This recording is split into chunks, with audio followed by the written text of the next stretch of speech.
Senior director తెరకెక్కించినటువంటి movie సంగీతం. ఈ మూవీపై భారీ అంచనాలే ఉన్నాయి. ఎందుకంటే కల్కి డైరెక్టర్ ప్రొడ్యూస్ చేసిన మూవీ. ఒక డైరెక్షన్ పరంగా పెద్ద అతను, ప్రొడ్యూసర్ పరంగా పెద్ద అతను, మ్యూజిక్ డైరెక్టర్ దేవిశ్రీ ప్రసాద్, ఈయన కూడా పెద్ద మ్యూజిక్ డైరెక్టర్.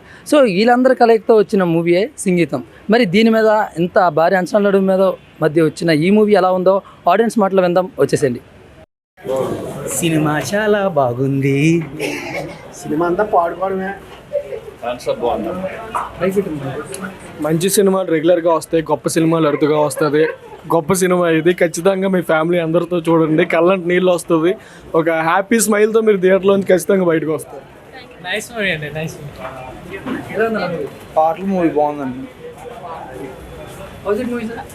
చాలా బాగుంది. అంటే జనరల్గా లైక్ ఇప్పుడు ఉన్న ఆడియన్స్ ఎలాంటి మూవీస్ చూస్తున్నారంటే చాలా అందరూ వేరే వేరే సెక్టర్స్లో వెళ్దాం చూస్తున్నారు. డైరెక్టర్ చాలా లైక్ మైండ్ అండ్ ఐడియాలజీ పెట్టి తీశారు.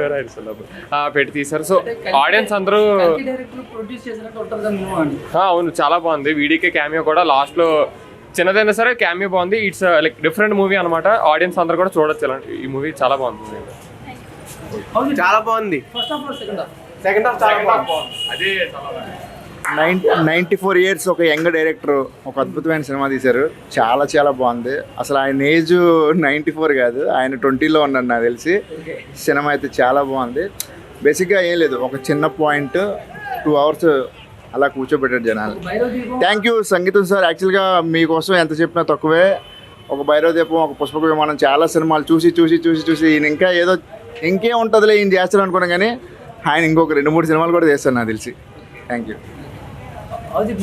మాటలతో సినిమా తీయడం కొంచెం కష్టం, మొత్తం పాటలతోనే చేశారు. బాగుంది. కొంచెం 94 years డైరెక్టర్ తీశాడంటే కొంచెం న్యూ కాన్సెప్ట్ లాగా అలా వెళ్ళింది. ఆల్కహాల్ తాగే వ్యక్తి చేసే యాక్టింగ్ అని ఎవ్రీ యాక్టర్ నెయిల్డ్ ఇట్. అందరూ బాగా చేశారు. లాస్ట్ 2 minutes సినిమా అంతా చాలా బాగుంది. ఎంగేజింగ్ అలా వెళ్ళిపోతుంది. కొంచెం ఈ సాంగ్ అలా ఉండడం వల్ల అక్కడ ఎమోషన్ కనెక్ట్ అవ్వదు, అయినా పర్వాలే. సినిమా స్టోరీ లైన్ ప్రతిదీ చాలా బాగుంది. ప్రతి యాక్టర్ సినిమా కోసం పనిచేస్తే ఎలా ఉంటుందో ఈ సినిమా ఫుల్ మొత్తం సినిమా అంతా ఎంటర్టైన్మెంట్గానే ఉంటుంది. ఎక్కడ బోర్ అనేది అసలు ఉండదు. బోర్ రొటీన్ స్టోరీలుగా తీస్తున్నారు కదా. సో ఈ డైరెక్టర్ చాలా ఓల్డ్ డైరెక్టర్. తర్వాత ఆదిత్య 369 మూవీ కూడా తీసిన డైరెక్టర్. నాగేశ్వన్ ప్రొడ్యూసింగ్ కూడా బాగుంది. అంటే ఇలాంటి మూవీస్ కూడా ఇంకా రావాలి. అంటే జెన్యున్ స్టోరీ లేదా పాన్ ఇండియా మూవీస్ కాకుండా ఇలాంటి మూవీస్ కూడా వస్తే ఆడియన్స్కి లైక్ ఇట్స్ ఆ type of movie. Like audience కూడా బూస్ట్ అవుతారు అనమాట చూసి. అంటే మంచి ఎంటర్టైనర్ అనమాట. ఎక్కడ కూడా స్టోరీ పాజిటివ్ వైబ్ అనేది బాగుంది. స్టోరీ ఎక్కడ కూడా డౌన్ అయితే అవ్వట్లేదు. కంటిన్యూస్గా ఏదో సమ్ ట్విస్ట్తో అయితే చాలా బాగుంది మూవీ. లైక్ నెగిటివ్ అంటే నెగిటివ్స్ మూవీలో అయితే పెద్దగా ఎక్కువ ఏమి లేవు. అసలు లేని కూడా లేవు నెగిటివ్స్. ఫుల్గా మూవీ అంతా పాజిటివిటీలోనే ఉన్నది. ఎక్కడైనా నెగిటివ్ అనిపించింది అంటే ఆ పార్ట్లో ఇంకా ఎక్కువ లాంగ్ డ్యూరేషన్ పెట్టారు. అంటే మూవీ అంతా సాంగ్స్తో లైక్ వాళ్ళ నేటివ్ అంతా మాట్లాడుతూ వెళ్తారు. ఎప్పుడైతే లాస్ట్లో అది తీరుతుందో అప్పుడే అది ఆగుతుంది. సో ఆ సాంగ్ అయితే కొంచెం బాగా ఎక్కువ డ్యూరేషన్ ఉండదని నాకైతే అనిపించింది. బట్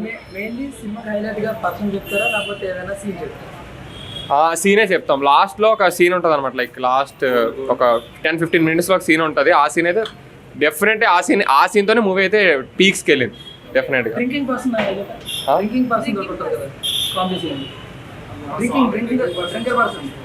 ఆ సాంగ్ కూడా బాగానే ఉంది.